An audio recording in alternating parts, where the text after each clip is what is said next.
colocar algumas questões, alguns problemas acerca do papel do BNDES e dos fundos de pensão. Deixa eu colocar esse microfone aqui. Bom, esse é um trabalho que a gente vem desenvolvendo aqui no âmbito do NEIC. É uma pesquisa em que me envolvi sobre o BNDES, mas envolve também outros pesquisadores. Eu acho que, de certa maneira, esse é um debate que a gente vem amadurecendo há algum tempo. E penso que a discussão sobre atores estratégicos no processo nas políticas de desenvolvimento, em especial o BNDES e os fundos de pensão, se tornaram particularmente sensíveis, considerando uma série de intervenções. Eu me refiro particularmente ao debate que se faz em torno do tipo de papel que o sindicalismo e os fundos de pensão e o BNDES teriam do ponto de vista de uma coalizão política em torno de uma agenda de desenvolvimento. E alguns aspectos eu poderia acompanhar a intervenção do Monsueto e do João, no que se refere à baixa accountability da maioria dessas políticas. Há um grau de discrecionalidade razoavelmente acentuado, mas, por outro lado, como uma chave geral do que eu vou falar aqui, eu considero que as políticas e a estratégia societária que esses dois atores estratégicos, né, assumiram, né, tem um aspecto de coordenação fundamental, ou seja, não se trata de uma expansão de um modelo onde o mercado, por si só, toca a reboque as instituições ou os atores estratégicos, né? Eu considero aqui o ponto que eu vou tentar reforçar, considero que os atores estratégicos têm um papel crucial e tem uma estratégia do ponto de vista dos seus interesses, não apenas, claro, com aspecto público geral, mas no que se refere a estratégias específicas, o Estado Nacional e os fundos de pensão têm estratégias com uma dinâmica própria e merecem uma análise para a gente compreender qual é a margem, né, o espaço de manobra nessa discussão. Não dessa maneira, eu vou tentar aqui, ao mesmo tempo que falo, vou tentar ler também, não é muita coisa, mas eu acho que poderia ficar mais claro, porque algumas questões são pontuais e merecem uma determinação. Bom, inclusive fazendo referência à expressão, à discussão que o João fez anteriormente, é possível dizer que o papel do BNDES, fundos de pensão, teria início no ciclo de fusões e aquisições do período das privatizações. Isso é um aspecto público bastante reconhecido, né? Ou seja, se nos anos 90 as privatizações foram a característica, nos anos 2000, né, podemos considerar fusões e aquisições corporativas, a maior parte delas financiadas por fundos de pensão e pelo BNDES, como característica básica, né? As empresas e setores brasileiros que participaram desse processo são conhecidos por sua atuação para além do mercado doméstico, né? E a concentração de capital tem estado associada ao índice de internacionalização e inovação tecnológica. E aqui eu me apoio no trabalho do Glauco Arbex, que foi o presidente do IPEA no primeiro governo Lula, num estudo bastante interessante, estabelecendo essa correlação.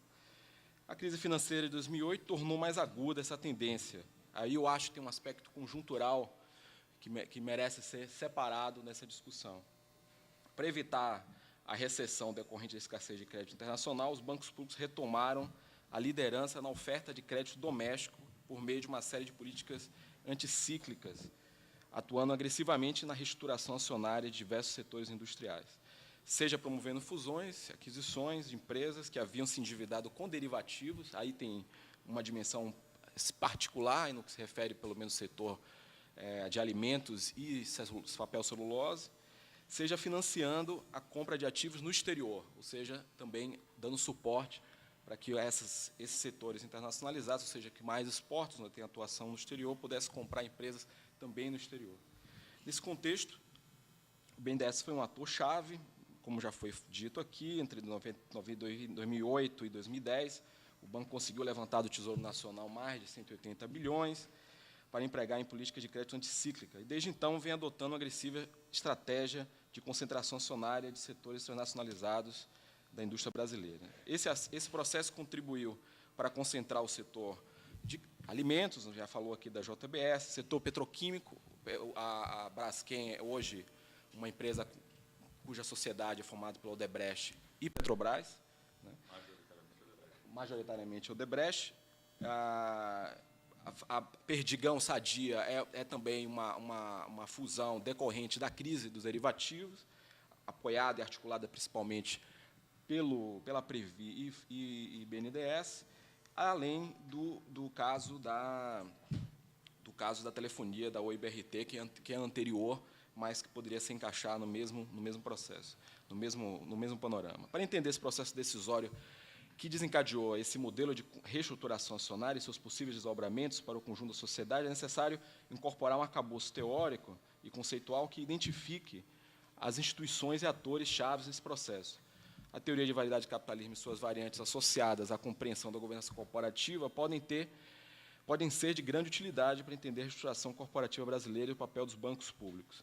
Ou seja, aqui nós estamos falando de uma literatura que, de algum modo, se desdobrando do tema dos debates da variedade de capitalismo, procura entender como os chamados stakeholders, ou seja, os atores chaves num processo acionário, eles se comportariam, ou seja, qual seria as preferências de diversos atores, particularmente trabalhadores através de fundos de pensão, o próprio Estado, famílias que são proprietárias, né, por exemplo, o papel dos proprietários difusos de ações.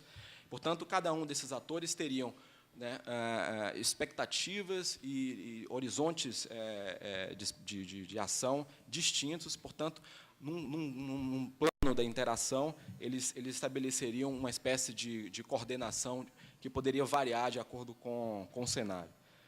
Portanto, a despeito da visão convencional sobre o funcionamento de mercados globais, é possível verificar uma extensa variedade de mecanismos regulatórios institucionais que fazem com que se verifiquem distintos modelos de financiamento do investimento, concentração acionária, inovação tecnológica, regimes de trabalho, barganha entre capital e trabalho, qualificação, aqui no cenário da variedade de capitalismo que a gente já conhece. Com extensa produção de trabalhos empíricos e históricos comparados, a teoria da variedade de capitalismo tem contribuído para mostrar a diversidade de regimes produtivos e enfatizar que a maior parte deles está associada a um padrão coordenado, no qual atores estratégicos como bancos e fundos de pensão cumprem papel relevante na estrutura decisória das empresas. Ou seja, há aqui toda uma literatura histórica comparada, mostrando casos dos Estados Unidos, na Europa, observando como, né, o que hoje nós conhecemos como variedade liberal de coordenação pelo mercado, né, foi, num outro tempo, um modelo também bastante concentrador, onde atores estratégicos tinham um papel relevante. E o que é importante salientar, e o caso da Europa continental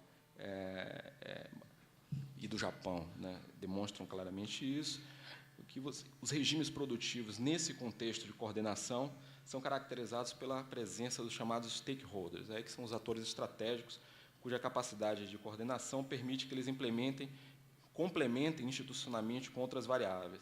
Alguns exemplos disso podem ser verificados no padrão de financiamento do investimento, que, por ser baseado em bancos, possuem um grau de retorno de longo prazo, rebatimentos evidentes no mecanismo de qualificação e rotatividade da mão de obra, isso o Inácio tocou aqui claramente. Os mecanismos consensuais de barganha em capital e trabalho, com a presença de representantes trabalhadores no conselho administrativo das empresas, permitem um maior compartilhamento de perdas e ganhos no processo de acumulação, diminuindo conflitos distributivos. A construção dos modelos coordenado liberal de economia de mercado, simplifica um amplo leque de modelos regulatórios que permitem uma caracterização mais detalhada, especialmente para entender trajetórias recentes como aquela que o Brasil vem descrevendo nos últimos anos. Aqui, a literatura que em geral, a gente costuma trabalhar, além do Soskice e do Hall, no texto clássico, é um trabalho mais recente do Peter Gurevitch e do Skin, em que eles tentam criar uma espécie de modelo de pares de coalizão, ou seja, que tipo de coordenação você pode obter de acordo com a presença mais explícita de certos grupos de interesse. E, então, os resultados da governança corporativa podem ser explicados através de uma política pública que é gerada pela interação entre preferências de grupos de interesse e instituições políticas. Grupos de interesse têm preferências que são agregadas por instituições políticas. Esse processo produz coalizões vencedoras que sustentam políticas de governança corporativa que elas desejam. Ponto crucial nesse artigo é procurar identificar qual é a coalizão vencedora por trás da política de governança corporativa que tem sobressaído desse novo modelo de concentração acionária. Quais são os grupos de interesse e que instituições agregam suas preferências de modo a tornar possível o padrão hoje emergente no Brasil. Então, o que nos interessa fundamentalmente também ao analisar esse processo é identificar atores, identificar estruturas de incentivos, né, observar de que modo, né, um conjunto de instituições e modelos de regulação podem estruturar essas preferências e tentar avaliar um cenário, digamos, conjuntural e de médio e longo prazo nesse contexto. A literatura comparada sobre modelos de governança corporativa já é bastante profícua e oferece análise muito consistente sobre estruturas decisórias de investimento. Mas ela se confronta com uma visão predominante de que a estrutura de governança corporativa tende a uma convergência institucional, voltada à dispersão acionária, com um financiamento oriundo do mercado de capitais. Aqui, a literatura clássica é o do Berlin Means, um texto clássico produzido nos Estados Unidos, em que um diagnóstico geral sugere a ideia de convergência institucional, baseada na ideia de que, em última análise, as empresas seriam administradas a partir de critérios onde a dispersão acionária seria uma regra e o gerente da empresa, os administradores da empresa, teriam uma grande autonomia e capacidade de intervenção, que é o que, de certa maneira, ocorre nos Estados Unidos, em grande medida.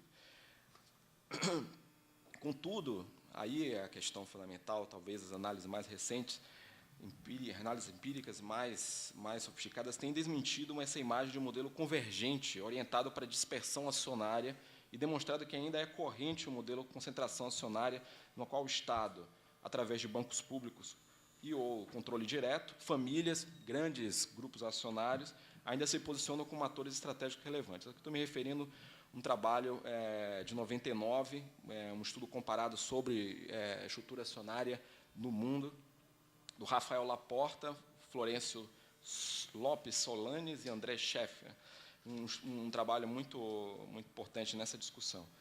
Para entender a governança corporativa, nesse sentido, é preciso avaliar como o relacionamento de detentores de blocos acionários ocorre no processo de tomada de decisão e controle sobre recursos da empresa. Distintos tipos de capital, por exemplo, fundos de pensão, bancos, indivíduos, famílias, possuem diferentes interesses, identidades, estratégias e horizontes temporais. Considerando a análise feita por Agliettar e Jackson, são dois sociólogos que estudam esse tema, para compreender a diversidade nacional de governança corporativa, é necessário observar as clivagens de comportamento e regulações institucionais que incidem sobre o capital, o trabalho e a gerência. Dessa forma, o comportamento do capital variará de acordo com o grau de compromisso, por exemplo, entre atores estratégicos, interesses estratégicos ou financeiros. Interesses estratégicos, né, os interesses financeiros do capital predominam quando o investimento é motivado por uma busca de retorno financeiro do investimento. Né? Estou falando aqui do retorno que incide, por exemplo, sobre ações preferenciais. Você não tem o controle da empresa, mas tem ações que rendem dividendos. Portanto, a visão de quem tem esse tipo de propriedade é de retorno de curto prazo. Então, você tem que promover uma forma de estruturação do capital que ofereça condições de remuneração constante no curto prazo, né? E, nesse sentido, você termina voltando para um processo de maximizar o valor de mercado das ações, né? Os interesses estratégicos são motivados por objetivos não financeiros. Em que sentido? Tais como controles da empresa. Então, portanto, os atores estratégicos buscam não apenas o rendimento, como também a capacidade de controle sobre estratégias e, portanto, uma dimensão política clara. A segunda clivagem do comportamento do capital se diz respeito ao grau de liquidez ou compromisso, que se relaciona ao trade-off entre capacidade de controle através da voz ou da liquidez para sair rapidamente do negócio. Essa é uma grande discussão na área de variedade de capitalismo. Por exemplo, se você tem um controle acionário da empresa, que lhe garante um controle administrativo, é mais difícil você sair do negócio se você tem um controle meramente financeiro, ou seja, ações que possam ser negociadas na Bolsa, né, e que não impliquem necessariamente o controle. Então, aqui eu poderia falar de vários mecanismos, mas o que importa é entender que existe um conjunto de preferências de acordo com os atores, e a combinação dessas preferências podem resultar em modelos de coordenação que resultam num cenário específico, né? Para pensar um modelo que traduza aspectos relevantes de uma coalizão entre stakeholders para a sustentação de uma estrutura decisória capaz de viabilizar uma política de desenvolvimento com inserção comercial externa e inovação tecnológica, é preciso considerar o papel do Estado e suas agências de financiamento e a atuação dos trabalhadores por meio de fundos de pensão e também dos empresários. Um dos eixos teóricos mais promissores para explicar a sustentação desse tipo de política é chamada Transparency Coalition, que é basicamente a ideia em que fundos de pensão, e isso é muito comum na Europa continental, atuaram claramente nos anos 90 e continuam tendo posição de interesse no contexto atual, né, voltados para criar mecanismos de transparência administrativa nas empresas. O que eu quero dizer com isso é que, no contexto fiscal na Europa de crise, com redução de arrecadação e privatizações, os fundos de pensão ligados a grandes sindicatos, aqui eu estou me referindo especialmente à Alemanha, França, Itália, mas a pesquisa também faz referência aos Estados Unidos, mostram que esses fundos de pensão atuaram claramente a tentativa de compensar perda de arrecadação da contribuição por conta da restrição fiscal no momento de conjuntura, tentaram compensar deslocando seus ativos em ativos financeiros de renda variável, significa ações. Então, boa parte desses fundos atuaram para tentar compensar a perda de rendimento, atuando em mercado de capitais. Isso aconteceu no Brasil, tardiamente, já no fim dos anos 90, e também num contexto não necessariamente associado a uma disposição, digamos assim, voluntária. Todo mundo sabe que a privatização do setor de telecomunicações não foi uma decisão dos fundos de pensão, pelo contrário, foi uma deliberação de governo no período das privatizações, em que a diretoria dos fundos foi retirada foi deslocada para que eles participassem, com outra diretoria, do processo de privatização, especialmente na área de telecomunicações e também mineração. A partir desse momento, os sindicatos dessa base de fundos de pensões passaram a atuar de forma interessada no processo de governança corporativa. Basta dizer que, em 2001, os sindicatos bancários de São Paulo, particularmente atores ligados à base sindical de Banco do Brasil, Caixa Econômica, né, atuaram claramente para permitir a aprovação da nova lei de sociedades anônimas, né, que basicamente garantia a maior proteção dos acionistas minoritários, porque os fundos de pensão entraram no negócio, mas, em grande medida, não detinham controle administrativo dessas empresas. Então, portanto, houve um esforço enorme dessa base sindical e desses atores no âmbito do Congresso para esse tipo de atuação. E, desde então, os fundos de pensão têm atuado no sentido de promover uma espécie de chamada transparência na governança corporativa, que significa, basicamente, apoiar os mecanismos que se chama de novo mercado. Não sei se você já ouviu falar, mas na Bolsa de Valores de São Paulo existem normas de governança corporativas mais rigorosas, e, de acordo com esses índices, as empresas precisam prestar contas, estabelecer um grau de transparência com índices internacionais. Então, os fundos de pensão, particularmente a Previ, que é o maior fundo de pensão da América Latina e o fundo de pensão com maior atuação em mercado de capitais, ele controla basicamente 76% dos ativos de fundos de pensão em mercado de capitais. Eles atuam agressivamente para tentar fazer com que as empresas em que atuam acionariamente detenham critérios de governança corporativa com níveis internacionais. Portanto, são atores extremamente interessados nesse cenário. Bom, no modelo explicativo que eu estou tentando aqui adotar, para entender o padrão de concentração acionária e governança corporativa, vamos considerar como atores-chave as empresas brasileiras que produzem, investem e empregam em outros países. Trata-se de um grupo pequeno de empresas de capital privado ou nacional estatal que atuam em segmentos estratégicos de infraestrutura, bens de capital, siderurgia, alimentação. Essa lista que o Mansueto apresentou aqui antes, em boa parte, compõe ela.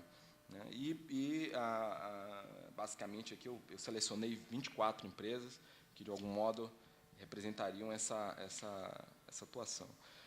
Considerando a descrição no parágrafo anterior, quer dizer, é possível desdobrar outro grupo de interesse com poder de veto, ou seja, trabalhadores sindicalizados que possuem fundos de pensão com aplicações em renda variável, ou seja, ações. As preferências desses atores tendem a se concentrar no rendimento atuarial, ou seja, rendimento dos seus ativos de pensão, o que implica que eles valorizam a consolidação de regras de governança corporativa. Isso tem sido observado no apoio às regras do novo mercado. Sindicatos bancários, fundos principais, já falei aqui, sustentadores da lei de reforma das sociedades anônimas, que garantiam a maior proteção do acionista minoritário. Normalmente, a literatura de base de capitalismo separa, de forma dicotômica, de um lado, atores estratégicos tenderiam a uma visão baseada na ideia de grau de coordenação, e, de outro lado, os atores dispersos, ou acionistas dispersos, tenderiam ao grau de proteção do acionista minoritário. Mas, no Brasil, como, aliás, em outros países periféricos, esse modelo dicotômico nem sempre, não se apresenta claramente. Os atores não necessariamente se alinham a essa ou aquela preferência. Por exemplo, no caso dos fundos de pensão, eles são atores estratégicos, mas também têm uma clara preferência por regras de proteção da acionista minoritária, o que, de algum modo, contradiz a teoria. Mas não contradiz totalmente a teoria, de acordo com algumas pesquisas mais recentes que vêm sendo feitas. O que bom, eu não vou me estender em todos os tópicos, eu poderia fazer um fechamento aqui. Bom, eu vou entrar diretamente no BNDES e aí a gente parte para uma discussão. Um mapeamento recente sobre a perspectiva de investimento em 2010 e 2013, e aí aqui o Mansueto já falou claramente, revelou três ciclos de investimento. O primeiro, em 2003 e 2004, na indústria extrativa. O segundo, em bens intermediários com aço e celulose, a partir de 2006. A terceira fase foi, mais recentemente, no setor automobilístico e eletrônico, quando o mercado interno passou a desempenhar um papel fundamental para sustentar o investimento. O BNDES estima que os investimentos na indústria entre 2010 e 2013 devem alcançar 500 bilhões, dos quais 59% concentrados na área de petróleo e gás. Para entender como é possível atores empresários sustentarem nesse período, esse ritmo de investimento, é necessário analisar a estrutura de financiamento da qual o BNDES é um dos principais esteios. Além das linhas de financiamento voltadas para a inovação tecnológica, ampliação do conteúdo nacional e áreas selecionadas no PDP, que é o Plano de Desenvolvimento Produtivo, a crise financeira de 2008, aí o elemento conjuntural, fez com que o banco buscasse suprir a escassez de crédito internacional, ampliando sua linha de crédito para exportação e capital de giro, um chamado Programa de Sustentação do Investimento. Isso foi um processo recente, decorrente da crise financeira. Criado em julho de 2009, o PSI do BNDES busca antecipar os investimentos das empresas e possui uma carteira de 51 bilhões, a maioria deles já desembolsados, e garante também recursos de financiamentos para a compra de máquinas e equipamentos, financiamento de exportação e inovação. Eu vou fazer aqui uma passagem direta, para não ficar remoendo essa questão. Os movimentos recentes de consideração acionária. Os principais movimentos do BNDES, coordenados com os fundos de pensão para promover fusões e aquisições, se tornou um mecanismo mais rápido e prioritário para promover ganhos de escala produtiva que permita ampliar a participação das exportações brasileiras no comércio mundial e aumento do investimento em pesquisa e desenvolvimento. Essa é uma questão, como já foi dito aqui, polêmica. Essa não há nenhum dado novo para verificar, pelo contrário, os dados mostram que não há nenhuma variação significativa, né? Mas essa é a justificativa dada para esse tipo de política. Não é possível fazer uma avaliação comparada sobre os efeitos dessa onda de fusões e aquisições sobre a inserção comercial global e inovação tecnológica, mas é possível montar um panorama da escala desse processo e pensar como ele está modificando a estrutura decisória na governança corporativa, que é o que interessa aqui. Talvez o primeiro embate que sinaliza a inflexão do papel dos bancos públicos no rearranjo da estrutura acionária capitalismo brasileiro ocorreu em 2003, quando o BNDES interveio para impedir que os japoneses aumentassem sua participação no bloco acionário controlador da Vale. Foi um episódio muito curioso, porque, inclusive, colocou no centro do debate o Carlos Lessa, que fez o movimento de compra dessas ações, né? E que, 2 anos depois, caiu. O principal bloco de acionistas da Vale inclui a BNDES, a Previ, o Bradesco e um grupo japonês chamado Mitsui. Fala-se muito, por exemplo, na reestatização da Vale. O fato é que a Vale do Rio Doce é uma empresa controlada por atores estratégicos ligados a essa coalizão entre Estado e fundos de pensão, particularmente Previ e BNDES Par. Outro episódio que pronunciava uma nova governança corporativa foi a fusão da Brasil Telecom com a Oi Telemar. Além de um empréstimo do BNDES para financiar a compra da BRT pela Oi, o governo alterou a lei que limitava a concentração acionária no setor, permitindo a criação de uma empresa de telecomunicações de abrangência nacional. Se vai resultar numa questão fundamental, é que, nesses 2 setores, como em outros tantos, o governo, através dessas agências, passou a atuar com um papel de veto e de coordenação no processo de estrutura decisória da governança corporativa. A maioria desses contratos, isso pode ser procurado também na internet, né, e indicam claramente que o governo tem golden share sobre todas essas operações chaves, mesmo quando ele é acionista minoritário sem relevância, ou seja, aproximadamente aí entre 10% e 5% de ações, por exemplo. Ou seja, ele tem direito preferencial para determinar quem compra e como vende, e para quem vende. Então, mesmo sem controle, em alguns setores ele tem controle, mas, mesmo sem controle, ele tem essa capacidade de veto e voz no processo de coordenação. Mais recentemente, a crise financeira ampliou a oportunidade, que é a questão conjuntural, de aquisições de empresas descapitalizadas ao redor do mundo. Eu não acredito que essa política de fusão mais recente seja decorrente de uma visão estratégica previamente definida. Eu acredito, inclusive, que não estava claro para o BNDES esse tipo de ação antes da crise subprime, né? O cenário era muito mais limitado, e eu acredito que se você perguntar para os atores dentro do âmbito dessas agências, se eles já sabiam disso antecipadamente e que estratégia, de algum modo, guiava essa política, certamente eles não vão ter uma resposta para isso, porque a sucessão de ações buscando a fusão teve um aspecto conjuntural fundamental. A principal deles é a crise financeira desses setores, né? E, bom, mas a novidade, eu acho que a novidade em relação ao projeto de substituição de importações com a figura dos campeões em relação ao que aconteceu nos anos 70, né, deve-se ao fato de que agora as empresas terem de ser abertas e participantes do novo mercado, com proteção de acionistas minoritários, além de serem reconhecidas pelo mercado à medida em que as operações estimuladas pelo BNDES foram feitas via mercado com aumento de capital. O BNDES subscreve frações de ações, atraindo o mercado, que subscreve o resto. Claro que nem sempre isso acontece, como um sujeito salientou em relação ao caso de uma empresa que eu agora esqueço o nome, mas ficou claro que não foi isso que aconteceu. mas essa tem sido uma tendência. O BNDES subscreve frações de ações, isso significa que são operações reconhecidas pelo mercado de capitais como agregadoras de valor, e não um sistema de escolha de empresa vencedora, como ocorreu nos anos 70 em alguns setores que foram praticamente criados pelo próprio Estado, como o caso da petroquímica. O BNDES tem cobrado pelos financiamentos recentes, que envolvem fusões e aquisições, taxas de juros específicas, né? Considerado o esforço estatal, fiscal e creditício anticíclico feito nos últimos 2 anos para reverter a atração dos investimentos, é necessário salientar que o crédito direcionado passou a responder por 62% do aumento do estoque de crédito. Tem um trabalho importante do Nelson Barbosa, aqui do Ministério da Fazenda, fazendo um relatório completo das políticas anticíclicas de 2008 para cá. Muito interessante, que saiu em inglês, eu imagino que ele deve ter traduzido. Além disso, aqui já falamos das fusões.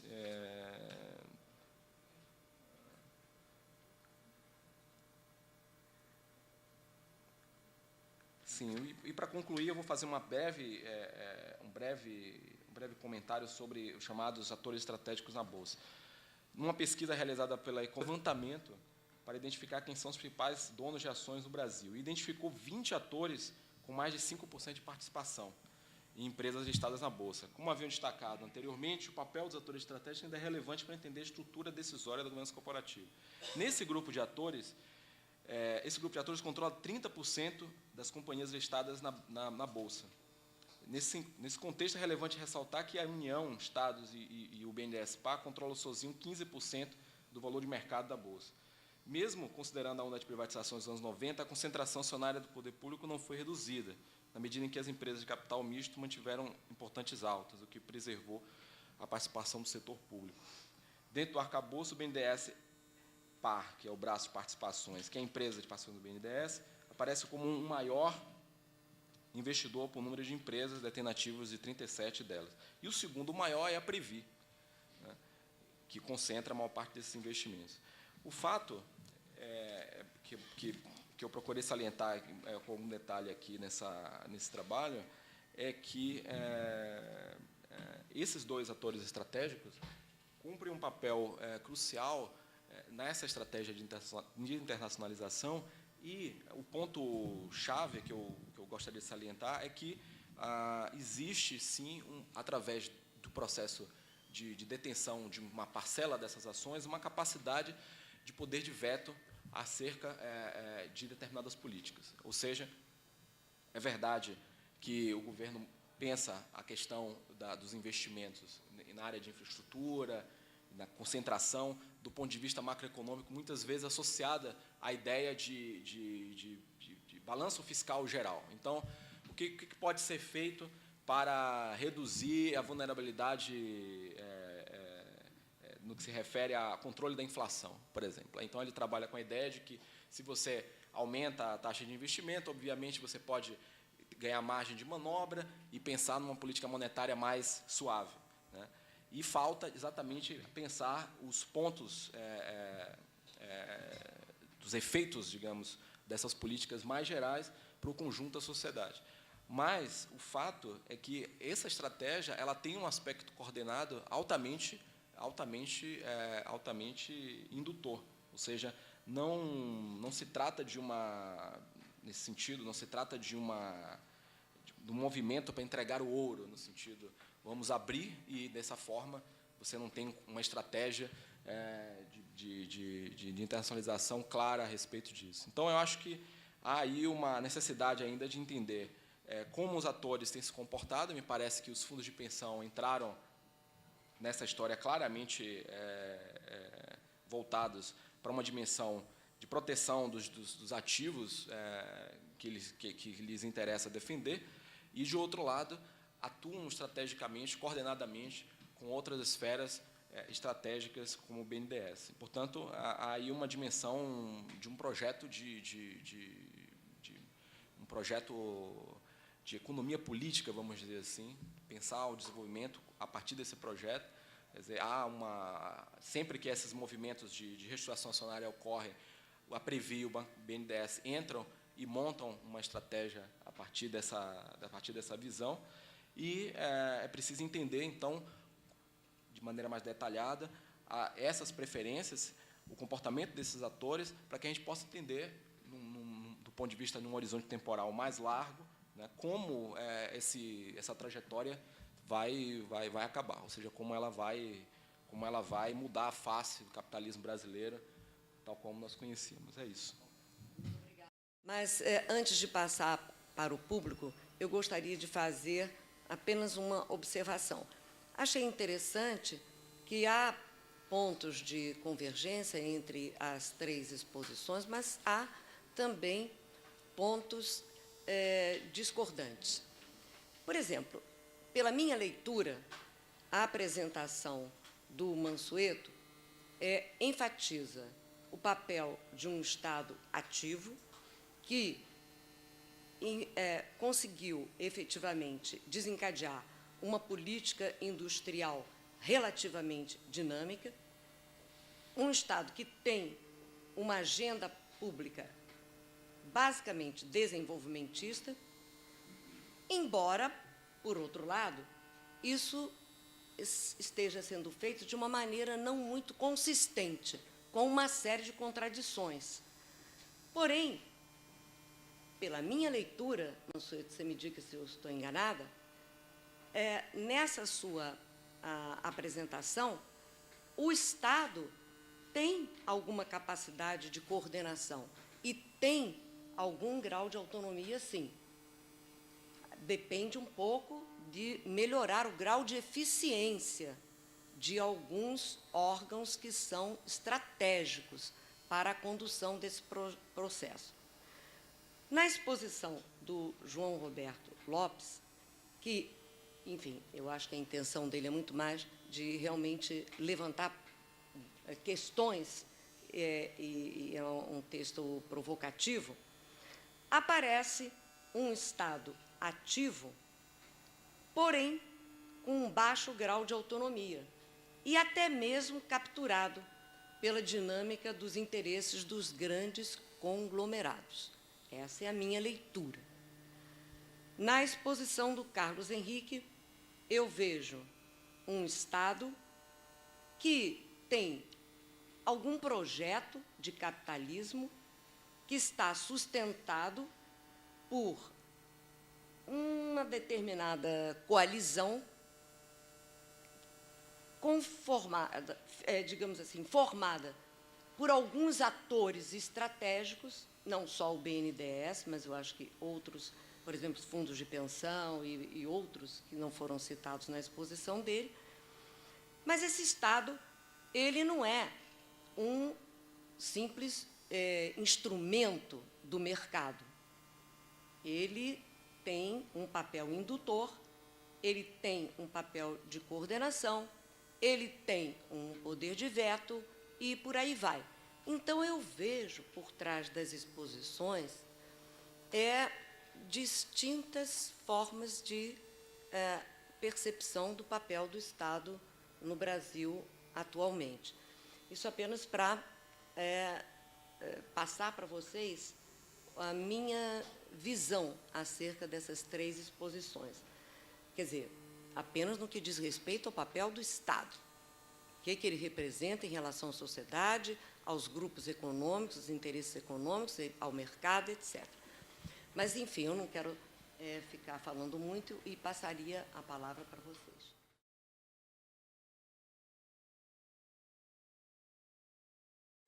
Eu já conheci o trabalho do Mansueto, é um trabalho absolutamente instigante e, assim, eu acho que interessante é porque ele nos alerta para o detalhe da operação de determinadas políticas que podem parecer muito ordenadas, mas que, eventualmente, apresentam problemas, né?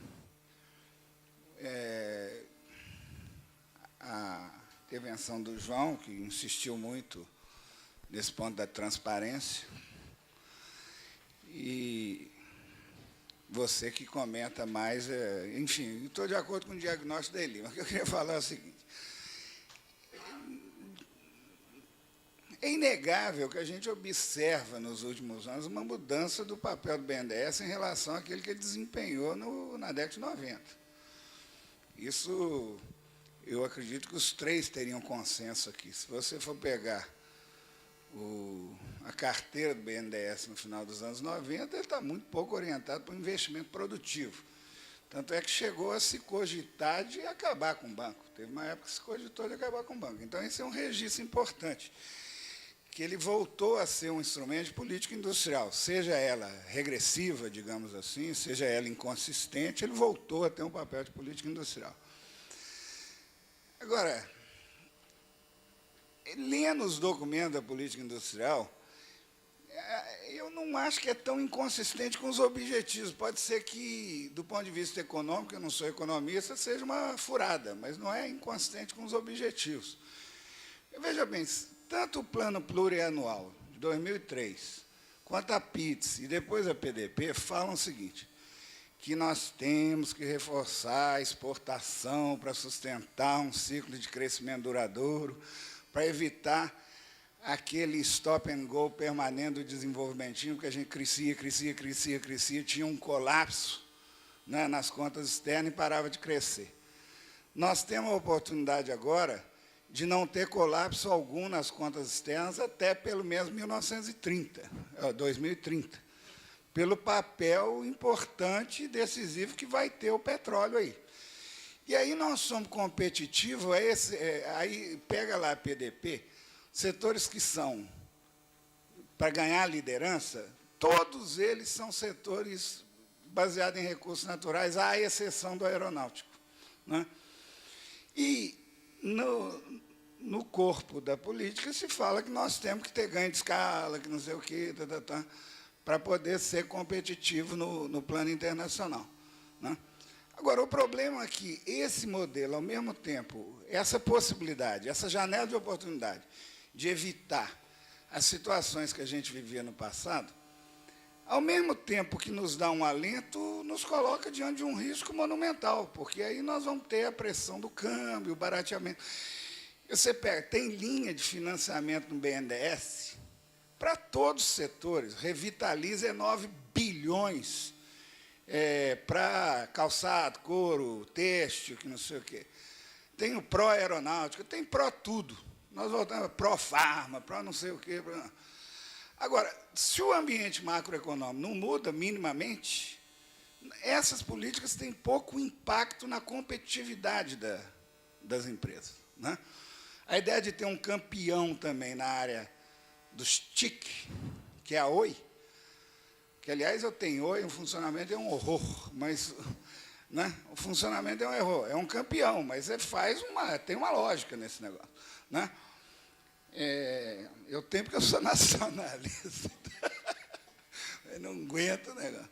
Mas, então, primeiro é ponderar isso. Segundo, se, em boa medida, esse conteúdo regressivo não é um dilema decorrente da oportunidade que se abriu, muito menos da política. A política tem, investimento tem. Você falou lá, 7 bi em 2008 para aqueles 10 maiores, num volume de recursos que, para a indústria de transformação, é 31 bi, distribuído em várias linhas de financiamento, para lá, para cá e tal, que está todo mundo pegando, pequena empresa e tal.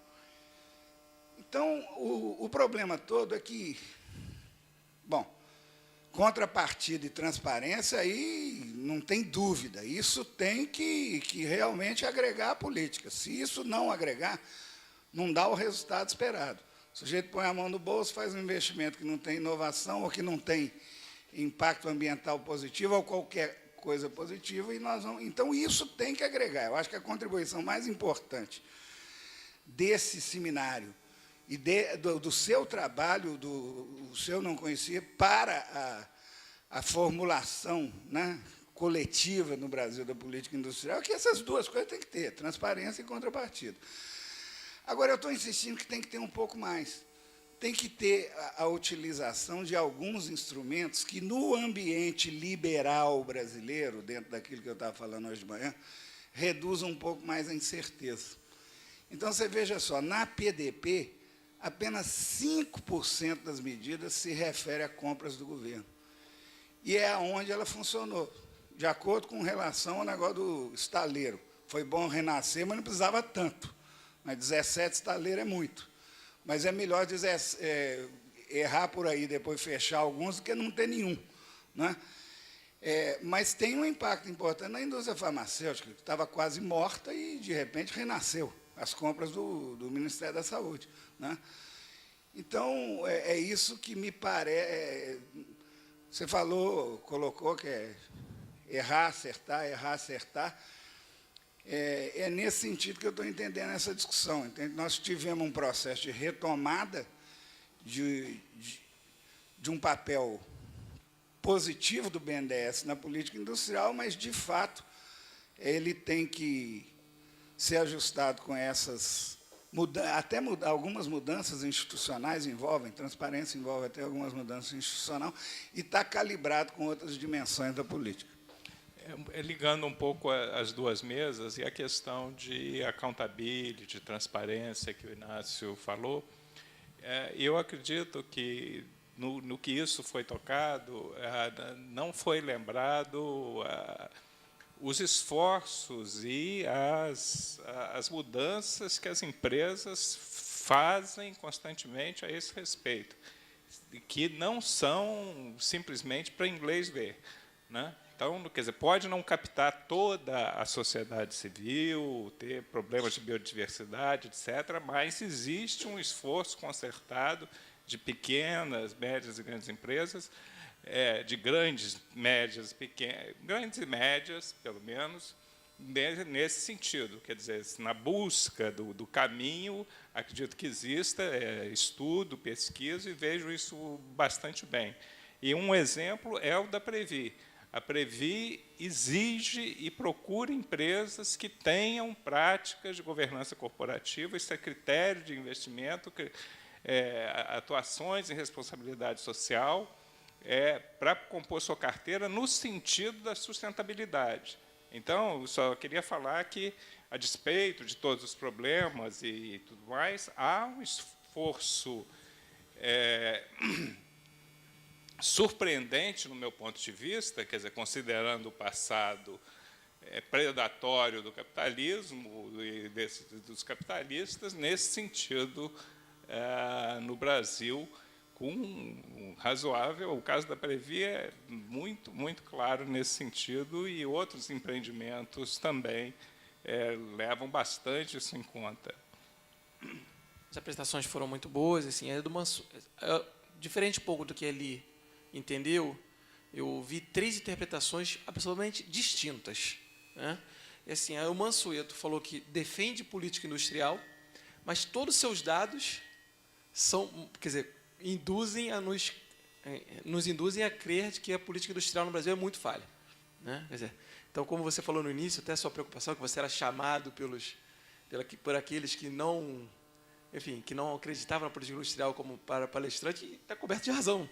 Quer dizer, porque todos os seus apontamentos, e muito assim, perfeitos, né, nos mostram o quanto que há de erros, né, em muitas das políticas, né, em favorecimento de alguns grupos eleitos, etc., etc., né, quer dizer, que acaba até concentrando, né, seja concentrando no agronegócio, seja concentrando em 1, 2 ou 3 firmas o grande montante da verba pública do BNDES. Né?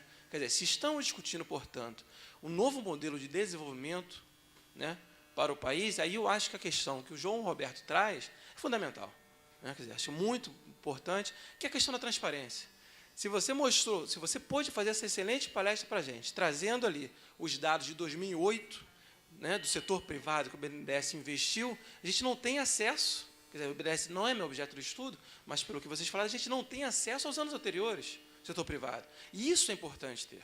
Né? Quer dizer, e aí a questão, portanto, do João Roberto é fundamental. Fundamental, seja para a democratização da verba pública no país, se é que a gente está falando de dinheiro público, que é dinheiro nosso, né, com baixa taxa de tributária, né, carga tributária, comparado com a Alemanha, como mostrou o Inácio na primeira parte, ou alta com relação, por exemplo, à Venezuela, muito alta, né, que no Venezuela é muito baixa. Mas, assim, e aí eu acho que a apresentação do João Roberto ela difere muito das duas, né? Porque vê ou interpreta o governo Lula não como um modelo novo de desenvolvimento, mas sim como uma continuidade do que vem sendo, não sei se me corrija se eu estiver errado, do que vem sendo adotado desde a década de 90 no Brasil. Né? Quer dizer, e aí é um diferencial muito grande, inclusive a gente tem até pouco acesso a esse tipo de interpretação que você trouxe aqui. Eu acho legal por essa diversidade da mesa. E o Carlos, por fim, veio numa linha absolutamente diferente, oposta à do João Roberto, né? Diferente da do Mansueto, né? E exaltando os aspectos positivos desse novo modelo de desenvolvimento e do papel do BNDES. Né? Embora eu tenha achado que o Carlos, talvez, pelas apresentações anteriores muito críticas, até se segurou um pouco, né, na defesa que a gente está acostumado no próprio NEIC, né, que você vem desenvolvendo ao longo do tempo. Né? Mas, assim, eu acho que da perspectiva de entender o modelo de desenvolvimento no Brasil, essa mesa não, acho que o dia inteiro foi fundamental. Assim, agora, infelizmente, não vai dar tempo, eu ia colocar uma questão que era provocativa para a gente ressaltar isso. Quer dizer, esse aspecto do BNDES exclusivo. Quer dizer, na medida que a gente discutiu, seja a partir de um quadro teórico de variedade de capitalismo, seja a partir da perspectiva mais econômica, uma perspectiva muito crítica, como a do João Roberto, né, acho que daria para a gente fazer agora, assim, e o BNDES? Né? Quer dizer, como é que a gente consegue fazer uma síntese dessas três propostas e pensar, assim, num modelo que privilegie o social, que privilegia a sociedade, que privilegia o desenvolvimento, já que a gente está falando de capitalismo, né? Quer dizer, um modelo de capitalismo, mas um modelo de capitalismo não predatório, tal como vem sendo adotado desde a década de 90 no país, né? Mas um modelo de capitalismo que possa superar isso e que possa até diminuir a desigualdade. E o grande ponto que a gente poderia ter posto é qual modelo ou qual perspectiva adotada pelo BNDES pode, sim, favorecer a justiça social. Né? Quer dizer, e esse é o ponto que eu poderia trazer aqui agora, mas, infelizmente, eu acho que é até covardia pedir para a mesa relatar disso, mas que fique para um próximo, para pensarmos, não sei se der tempo, ótimo, mas a gente pensar num próximo seminário, num próximo debate. A grande questão é essa, é justiça social, para mim, quer dizer, eu quero colocar. Né? Porque não adianta crescer como nós crescemos sob a ditadura. O bolo cresceu, mas não foi distribuído. Tá certo? Quer dizer, não adiantava ficar aquela perspectiva do Delfim, né? Vamos crescer, mas e aí? A distribuição dessa renda vai para onde? E o papel do BNDES nesse novo modelo, nessa nova questão. Tá? Acho que é isso. Obrigado. Na verdade, eu tenho uma questão pontual para o Mansueto, que é sobre, na verdade, a relação entre Estado e setor privado, que você falou da dificuldade dessa relação e de como que é pouco com relação à política industrial, principalmente, que em outras áreas, como a saúde e tal, é desenvolvido com os conselhos e tudo.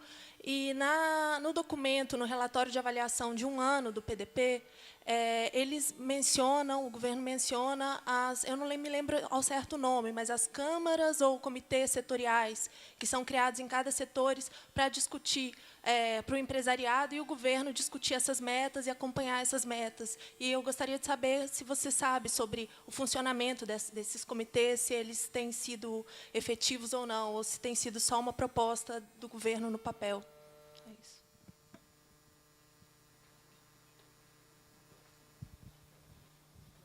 Antes de passar para o Mansueto, o João tem que sair correndo, e aí fecha. Cada um fala uma coisinha. Pessoal, eu estou preocupado porque realmente é 8 horas o voo e eu só queria, assim, dialogando com a síntese que a professora Eli colocou, da minha parte eu estou de acordo com a interpretação que ela fez da minha intervenção, na visão de que é um Estado ativo, mas com baixa autonomia. Ativo porque ele se alinha a uma trajetória e reforça essa trajetória. E reforça, aprofunda uma vertente que estava colocada, dominante, e ele aprofunda. Baixa autonomia por quê? Tudo bem, ativação da política, o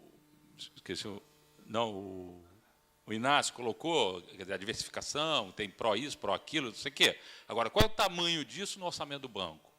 Se você pega todo o intensivo em tecnologia do banco, nesses 8 anos do governo Lula, são 4% de desembolso. Então, quer dizer, Então, a minha discussão é em cima desse aspecto de que poderia ser muito mais ativo. E eu acho que esse é o debate da transparência e das contrapartidas, no sentido de ser ativo, para aí sim ter um caráter público distributivo e não tão refém da perspectiva privada. Porque você pega também Golden Share, tudo bem, tem Golden Share na Vale, só que nunca usou a Golden Share. O BNDES recebe financiamento, a Vale recebe financiamento do BNDES, demite não sei quantas mil pessoas no contexto da crise, e o BNDES tem Golden Share na Vale e não usou. E aí, como é que fica? O BNDES vai e participa da aquisição da Aracruz pela Votorantim, o capital da Fibria, que é a nova empresa, ele é majoritário. Acordo de acionista, quem manda é a Votorantim. Então, onde está o caráter ativo regulador? Esse é o debate que tem que fazer. Tá, podemos ter evidências de que tem uma regulação por ali, mas no atacado, eu não vejo. Quer dizer, da perspectiva que a gente vem trabalhando, a gente não consegue. Então, acho que esse é o debate que precisa ser feito mesmo. Acho que é esse. E aí eu acho que está todo mundo junto nessa perspectiva aqui, ou seja, de como garantir uma regulação pública sobre os agentes econômicos. E é esse, eu acho que é o grande debate e que o PERJ acho que contribui enormemente em criar esse espaço, e obviamente não é só por conta desse espaço aqui, mas dessa área que ele e o Renato são responsáveis, e eu acho que isso a gente tem que avançar, e a gente se coloca à disposição para seguir. Tá? Eu só queria deixar o endereço da plataforma BNDES no site, eu trouxe aqui, mas não deu para apresentar. Então, é www.plataformabnds.org.br. Lá vocês vão poder ter acesso, inclusive, ao mapa interativo dos projetos financiados pelo banco. A gente pegou as informações sobre os projetos do banco e plotou no mapa. Então, e cruzando com informações sobre terras indígenas, informações sobre os territórios onde esses projetos. Então, www.plataformabnds.org.br.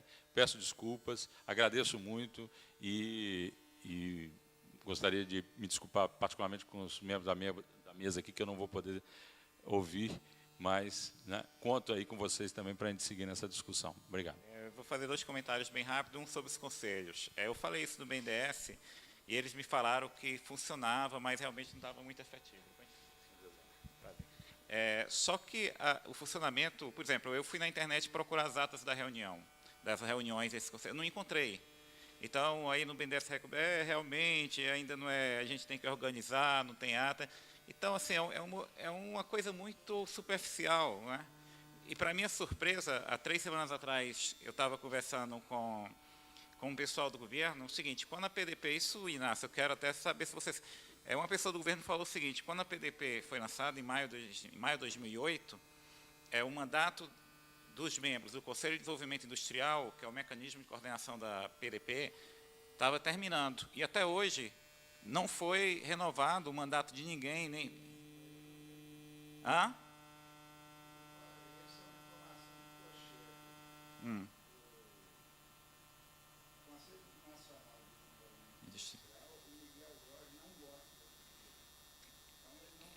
E é o Conselho que coordena a PDP.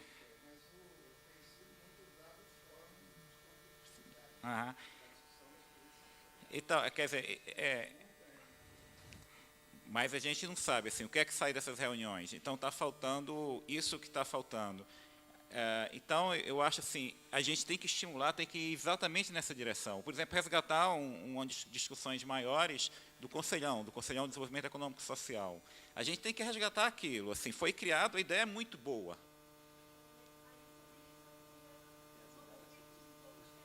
Eu queria ler.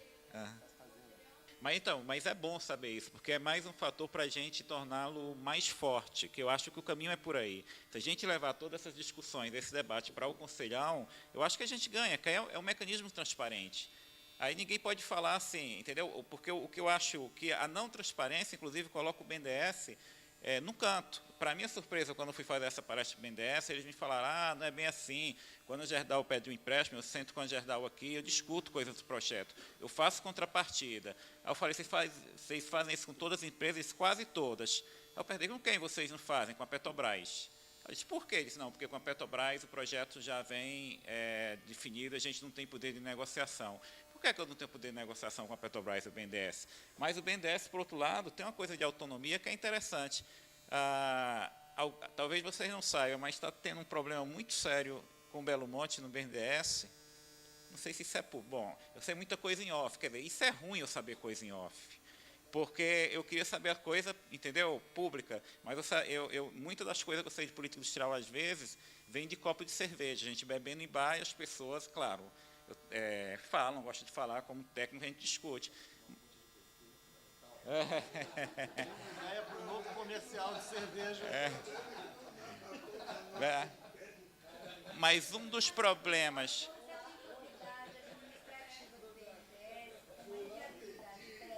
Um pouquinho na questão de aplicar um pouquinho a teoria das redes para entender o que os teus dados sobre financiamento do BNDES e entra também com um outro ator estratégico, que são essas empresas familiares que estão sendo potencializadas, né, ao extremo. E essa diversificação, ela não é só uma diversificação, creio eu, do ponto de vista econômico, mas político, para se tornar, numa trajetória dependente futura, como agenda setting de determinados setores da economia, como, por exemplo, a Eletrobras é o agenda setting da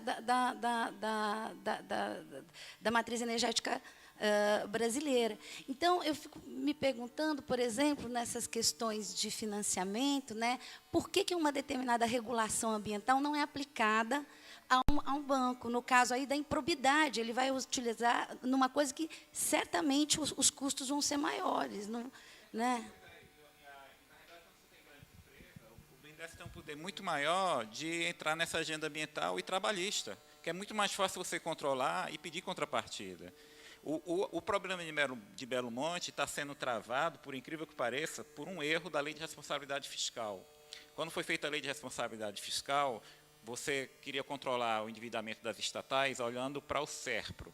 E aí você colocou tudo no bolo, SERPRO, como Eletronorte, Eletrobras, etc. Ou seja, uma empresa estatal, quando participa de um grupo privado, num consórcio, e ela precisa de empréstimo, a empresa estatal não pode dar garantia. Só que Belo Monte, mais de 40% são de estatais. E aí, se as estatais não puderem dar garantia, o BNDES não pode liberar o empréstimo.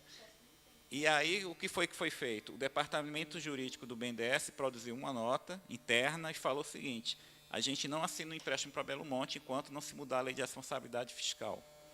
Então, está nesse imbróglio. Aí, o que o governo fez? Mandou o pedido para mudar a lei de responsabilidade fiscal para o Congresso, está no Senado. Já foi aprovado numa comissão e agora vai para plenário. Só que, para se votar no plenário, se exigiu que o ministro da Fazenda e o presidente do BNDES fossem para o plenário para explicar em público por quê. Porque eles não queriam, eles queriam que mudasse a lei, mas eles não queriam ir a público explicar. Então, mas o engraçado é o seguinte: eu fiquei impressionado com a força do departamento jurídico do BNDES de falar, eu não assino isso enquanto não mudar a lei. Então, mostra que o BNDES tem uma equipe técnica que, se você colocasse a agenda ambiental ali, e até trabalhista, é impressionante, porque hoje, por exemplo, frigoríficos são poucos. Eu posso pegar essa agenda ambiental e colocar nos empréstimos. Inclusive, o protocolo verde, que eu acho que é de 97, 98, buscava justamente isso, né? Então, a coisa, na verdade, a minha crítica do BNDES envolve até aumentar o poder do BNDES. Aumentar o poder do BNDES, mas com mais transparência. Porque tem uma coisa, por exemplo, tem duas empresas, para voltar à questão da consistência da política industrial. Tem dois exemplos que, se você citar numa reunião da FINEP ou do BNDES, as pessoas baixam a cabeça. Eu soube disso há pouco tempo. São a seguinte empresa. Por exemplo, o Brasil tem uma política para desenvolver o setor de etanol, que é prioritário. A gente tinha duas empresas brasileiras de pesquisa, de P&D, e com inovação, com vários doutores nas duas empresas, que faziam pesquisa bioquímica para a de etanol. E inovavam, que as empresas são a Lenxi e Canavialis. Essas duas empresas foram um sucesso, registraram patente, tem vários doutores na folha de pagamento. Quando foi em 2009, o que aconteceu com essas duas empresas? As duas foram vendidas por quase R$1 bilhão para Monsanto. quem era o dono dessas empresas, das duas, Grupo Votorantim. Quer dizer, isso não pode acontecer. O BNDES poderia ter chamado, ó, vocês estão precisando aí da Aracruz, estão aí no processo de fusão com a Aracruz Celulose, e a gente está liberando não sei quantos bilhões, agora vão vender a Lynx e a Canaviales para a Monsanto pagou à vista quase R$1 bilhão para comprar as duas empresas que mais fazem inovação no setor de etanol no Brasil. Coisa desse tipo, ninguém pode fazer. Então, quer dizer, a política industrial está faltando, precisa de mais consistência, e isso possivelmente a gente vai precisar de um BNDES mais forte. Agora precisa de mais transparência também. Precisa de mais transparência. Então, assim, Wallace, eu não sou contra. Eu quero ver a política industrial, mas e sabendo onde é que a gente quer chegar. Porque tem um pouco disso que o Inácio falou também. De repente, por exemplo, o trabalho do Glauco Arbix, ele mostra o seguinte, que a gente tem uma correlação positiva em porte da empresa e inovação, e gasto de inovação, mas não fala nada de concentração. Então, assim, eu posso ter uma empresa, eu posso ter um setor com 10 empresas grandes, como também aquele setor pode ter uma empresa. E os estudos de economia mostram que quando tem uma empresa em um setor, normalmente não tem muito incentivo para inovar. Então, assim, a gente precisa discutir mais esse padrão. Ninguém é contra você criar grandes empresas. Agora, a gente está em alguns setores, a gente está criando um monopólio, ou quase oligopólio. E aí eu preferia que fosse público. Para ter oligopólio privado ou monopólio privado, eu prefiro que seja público. Porque petroquímica agora é um monopólio. É a Braskem. Comprou a 4, acabou. Então, a gente precisa de mecanismos de controle, como a gente tem em outras áreas. O nosso controle, a gente aceita controle no gasto público para a educação, no gasto público com saúde, a gente exige que o gasto com a educação seja avaliado, que as escolas tenham notas, que isso seja público. Com política industrial, a gente não exige isso. E a gente precisa, quer dizer, não é ser contra a política industrial, é a gente ter elementos para avaliar e mudar, porque política industrial... E isso a gente concorda, é tentativa e erro. Então, você vai mudando ao longo do tempo. E envolve muita discricionariedade. Para você funcionar, você tem que ser discricionário.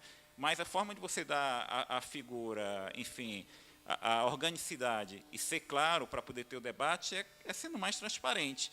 Eu acho que isso, quando você vai no BNDES, eles mostram várias coisas interessantes que eles estão fazendo, mas desaparece, a gente não conhece. E eles reconhecem que tem um problema de comunicação. Então, melhore, porque aquilo é uma instituição enorme, né? Então, assim, de alguma forma, esse negócio da listagem, eu tenho uma listagem de 2008 e 2009, para trás eu não tenho, eu preciso dessas coisas, não só do BNDES, dos outros bancos públicos, com o BNB eu não consigo, com base eu não consigo, e eu quero avaliar isso melhor.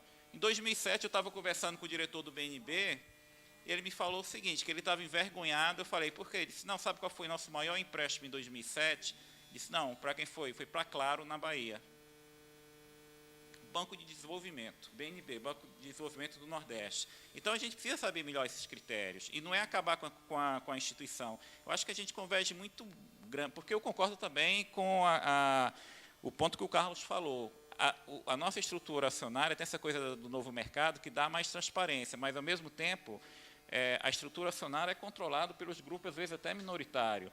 E, quando a gente olha para a discussão do modelo do capitalismo, que é o ponto lá do bem, eu não sei qual é a solução desse debate, mas a gente olha para a Alemanha, mas, por outro lado, a gente tem coisas muito parecidas com os Estados Unidos, como, por exemplo, a alta rotatividade do mercado de trabalho e o baixo treinamento e o baixo poder sindical, o baixo índice de sindicalização. Na Alemanha, é impossível dar um aumento de salário para o presidente da empresa sem dar para o trabalhador.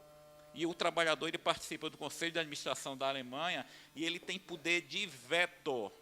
Ontem eu estava conversando, o presidente do Banco Central da Alemanha está aqui para um congresso que está havendo aqui do Banco Central. Ontem eu saí para jantar com ele e ele estava me falando, olha, nessa coisa da crise, a gente quis reestruturar algumas empresas, a gente não conseguiu porque os trabalhadores vetaram, porque um trabalhador, que é o representante do sindicato da empresa no Conselho de Administração, ele sozinho tem poder de veto. Então, é uma coisa, realmente, o modelo alemão, com grande empresa, é uma coisa que funciona, mas tem tudo isso, uma presença muito forte do trabalhador na empresa. Os fundos de pensão é um grupo palhadores. Quer dizer, a gente tem metade da mão de obra do Brasil que não é registrada. E da que é registrada, quer dizer, a que é sindicalizada e que participa desses fundos de pensão, é uma minoria. Eu vou até saber exatamente quanto é. Mas, assim, que é diferente da Alemanha. Na Alemanha, a gente tem seguro-desemprego, o cara perde emprego. O seguro-desemprego da Alemanha é de 12 meses, é 1 ano.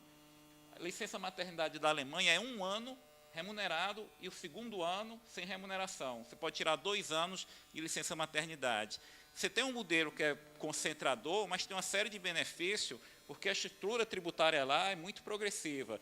Se a gente quer fazer política industrial, aí a gente entra um pouco na coisa de variedade do capitalismo. Tudo bem, se a gente quer ter grande empresa, tudo bem. Agora vamos também modificar as outras instituições para dar uma complementaridade e não correr o risco de tornar o sistema todo regressivo.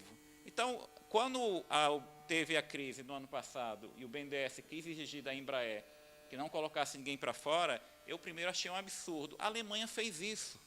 O governo exigiu das empresas, e várias que ele, governo, via bancos, até privados, tinha controle, que as empresas não colocassem as pessoas para fora. E por que as empresas puderam arcar? Justamente pela coisa que a gente está falando do modelo de governança. Como eu sou financiado por bancos, eu consigo ter uma taxa de lucro negativa sem o risco de eu perder o controle da empresa, que é a coisa que não acontece nos Estados Unidos, que é financiamento via mercado de capitais. Então, no nosso caso também, quer dizer, que o BNDES tem uma inserção cada vez maior nessas empresas, e os fundos de pensão também. Se eu tenho uma crise, eu posso exigir que, eu posso falar para a empresa, não coloca ninguém para fora não, aguenta, deixa a taxa de lucro cair aí, porque vocês não estão desesperados do financiamento, ninguém vai tomar o controle acionário. Então, se a gente quer se inspirar na Alemanha, a gente tem que começar a fazer o tipo de política que eles fazem. Eu fiquei surpreso disso, o poder de um trabalhador no Conselho de Administração ter poder de veto. Então, eu acho que, nesse caminho, acho que a gente tem que caminhar, enfim, tem que olhar para essas outras coisas que funcionam na Alemanha, porque se a gente olha para a Alemanha, para o modelo de grande empresa, etc., é melhor que a gente se aproxime da Alemanha e não do México. E aí, isso é um debate que a gente...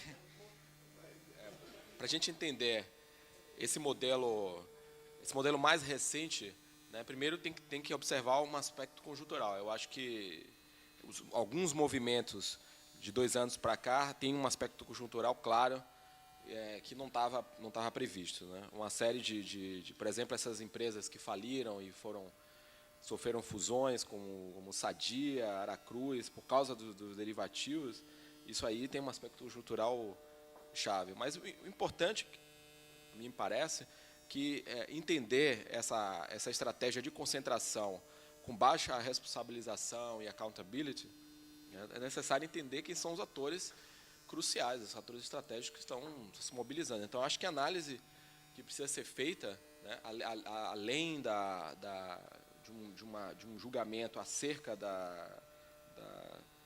enfim, dos aspectos da baixa responsabilização, é entender que atores sustentam essa política. Eu acho que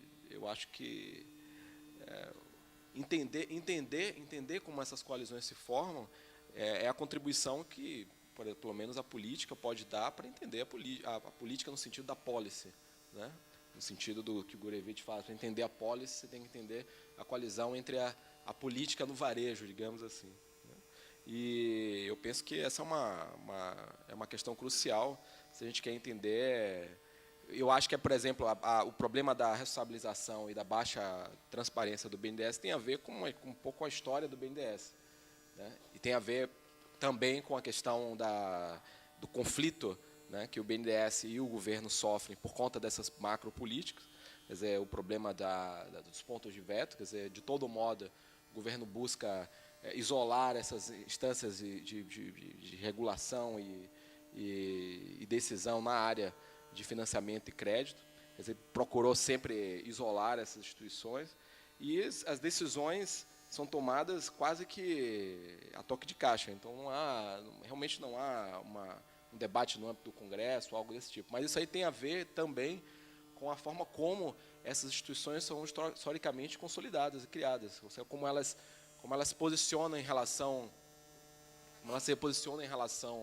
ao Congresso, em relação às outras instâncias do Executivo, etc. Então, a gente tem que ver um pouco nessa direção como é que a competição partidária, política, também, de algum modo, faz com que o Executivo procure isolar essas instituições, né, desses pontos de veto, né? Então, é um pouco essa lógica que acaba funcionando. E em relação para finalizar, em relação à questão que o João havia salientado antes, em relação aos chamados pontos de veto, ou pontos de veto não, o poder de veto, né?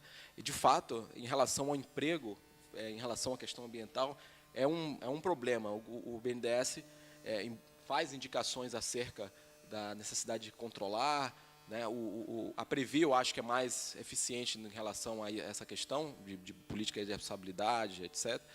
Mas, de fato, por exemplo, as grandes empresas que, quando fazem fusões e decidem demitir, o poder do BNDES para vetar esse tipo de comportamento é muito restrito. Ela simplesmente não age nesse sentido. Então, acho que esse é um ponto crucial. Mas, no que se refere à alienação acionária, né, isso sim, isso funciona. Pelo menos no que se refere, por exemplo, embora o BNDES possa ter maioria de ações preferenciais com direito a dividendos, isso não significa maioria no controle. Então, o BNDES dá o aporte com o poder de veto que ele tem, né, e abre espaço, de certa maneira, para que essas grandes empresas concentradas possam se internacionalizar. Agora, por exemplo, você falou dos laboratórios em relação a Monsanto, né? Isso aí no âmbito privado, né, se você tem uma coordenação, você tem como agir antecipadamente. Mas em relação a outros casos, isso tem ocorrido também, em relação a setor farmacêutico, algumas áreas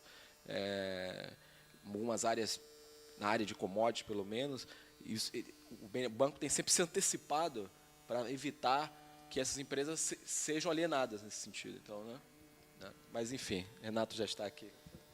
Sim, porque, né, já está muito tarde. Acho que um pouco da dimensão, fechando só, né, acho que um pouco da dimensão sobre a sustentabilidade acabou não sendo assim incorporada digamos, em termos dos dilemas do que a gente estava se propondo aqui na discussão sobre o modelo de desenvolvimento. Mas eu acho que, assim, eu gostaria de encerrar com uma questão, né, que eu acho que, de fato, tem que ser pensada, né, a dimensão de trajetória, que eu vinha falando com o Inácio ali na hora do intervalo. Porque a gente está analisando tendências recentes, a gente está fazendo uma crítica interna a certos aspectos de funcionamento, né, de chamada opção, ou de uma plataforma de desenvolvimento, tal como ela tem se revelado em anos recentes, mas a gente tem que pensar em termos, eu acho, mais amplos, em termos de uma trajetória, porque nós estamos diante de mudanças muito fundamentais na natureza do nosso capitalismo, mas que foram impressas ao longo do tempo. Entre elas, eu acho que a gente tem que salientar, né, o fato de que, no caso brasileiro, as instituições da democracia eleitoral, né, elas foram se consolidando e emergindo ao mesmo tempo em que um partido de base operária, sindical, se organizava, né, e chegou ao poder com uma plataforma de governo, se tornando sócios de um modelo de financiarização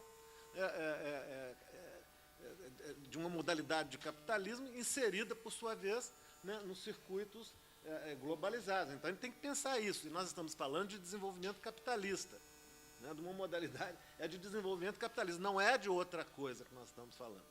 Então, a gente pode introduzir críticas em relação ao funcionamento desse modelo, críticas internas, mas eu acho que, do ponto de vista, assim, de uma transformação vista mais no longo prazo, e sem mesmo pensar, não estou falando de governos ou de continuidades entre o governo Lula e do governo do PSDB. Estou falando de uma tendência mais de longo prazo que corresponde a essa emergência, né, de um partido de base sindical na política, lado a lado ao processo de consolidação de instituições democráticas, porque essas escolhas elas não são feitas em termos, né, elas têm a ver, como o Carlos estava falando, né, e acho que ficou claro também na sua intervenção, em termos de escolhas societais, sei lá, né?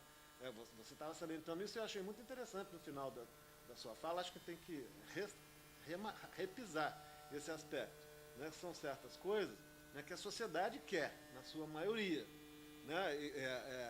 Eu acho que, nesse sentido, a questão da tributação é extremamente importante, da carga tributária. Ela não pode ser assim, vista com olhos desculpe, né, o Globo, da seção econômica do Globo, né, que coloca tudo, né, como uma questão de dispêndio público né, e privilegiamento de um segmento da sociedade que emergiu na política, né, como se fosse um privilégio, né, e não uma conquista.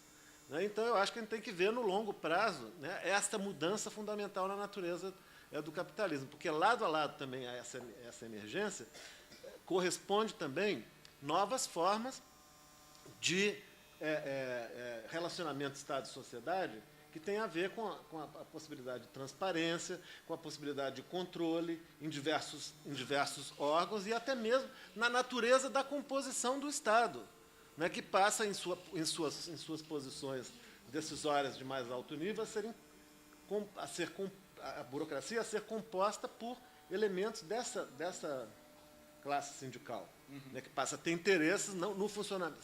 Elas são sócias agora de uma modalidade de capitalismo e que tem sua expressão também na política. Então, a gente não pode esquecer isso. E a opção pelo social. Taxação e a opção pelas políticas sociais. Então, isso daí é fundamental, porque é uma maneira de se aliar, né, opções de investimento e de funcionamento no plano da economia, com opções também de inclusão social e uma modalidade de desenvolvimento que é voltada para o mercado interno. Para falar no México, o México foi completamente diferente nesse sentido. Né? Completamente diferente. Então é isso. Eu gostaria de agradecer a todos a presença aqui, dos expositores e também do público que veio aqui participar e escutar esse debate, da Mirva, que veio de lá, do Pará, da Cecília, do Mansueto, do Carlos, dos meus alunos, do Inácio, que veio mais de perto, e de carro dessa vez. Não é isso? E vamos ver se a gente tem a oportunidade de replicar, de continuar esse debate aqui nesse fórum ou em outros. Né? Obrigado, gente.